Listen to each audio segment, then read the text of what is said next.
Good morning, everyone. This is Terry with Chevy and Us, and just wanted to give you an update on what we're doing to this truck.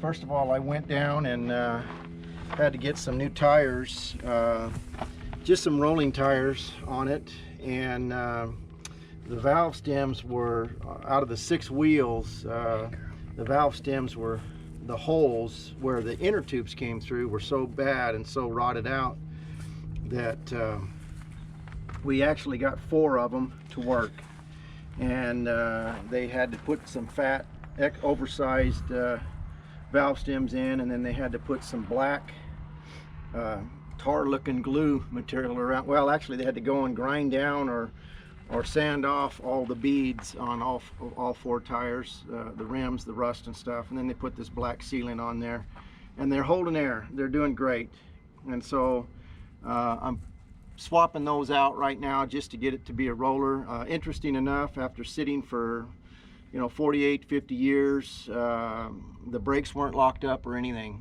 and so it rolls just fine. Also this morning, I pulled all the plug wires, just left them laying where they are, and I pulled all the spark plugs out, and I put a little bit of transmission fluid down each one of the pistons, and just put the plugs back on. These 2 plugs right here had a little bit of rust on them. The other 4 look just as good as gold.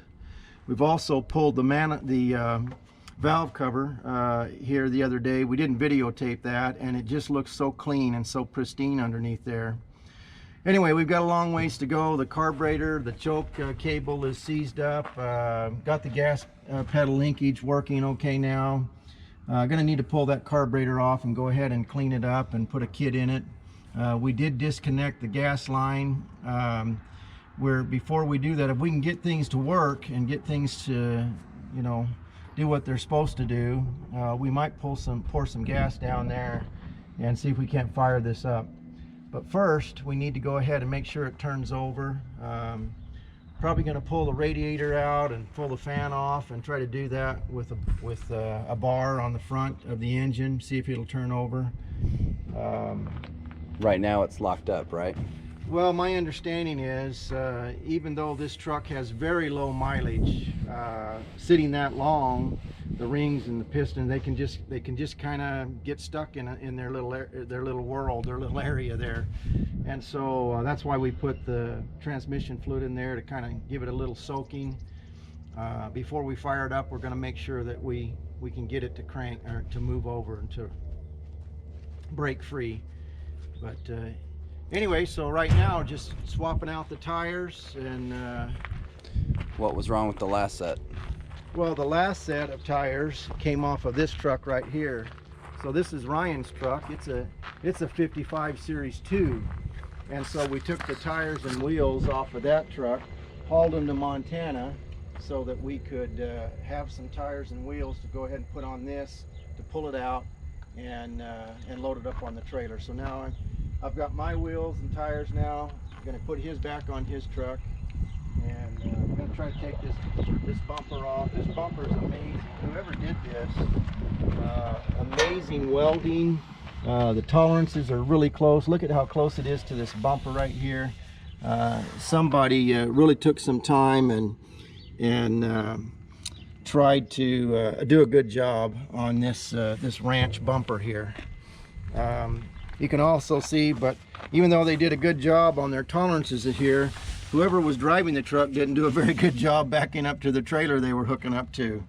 And more than once, as you can tell, and they even got all the way up here. But all along here, whatever they were hooking up to, they were having a hard time over the years. Such a short hitch. This is a homemade clevis. If you look at it, it's just a bolt that they've bent and a piece of metal that they bent into a U shape. Don't even know where that came from, but this was their homemade clevis. For all their farming attachments and everything. Yeah, to haul things. So anyway, fascinating stuff here. Same. Anyway, that's where we're at right now. We cleaned out the truck. There was a tremendous amount of let's go on the other side here. Well, or maybe look at through there. tremendous amount of mice and rat seeds and you know, nest material, and the horsehair off the original seed also had fallen off and was used as nesting material. Anyway, we got that all cleaned up, or About 6 inches deep of rat crap and stuff. over the 50 years that it sat there. Anyway, we're plugging away. Just gonna see, you know, one step at a time. We'll do videos along the way and show you what we're doing and try to keep you updated. Follow us on Instagram and on Facebook and YouTube, Chevy and Us.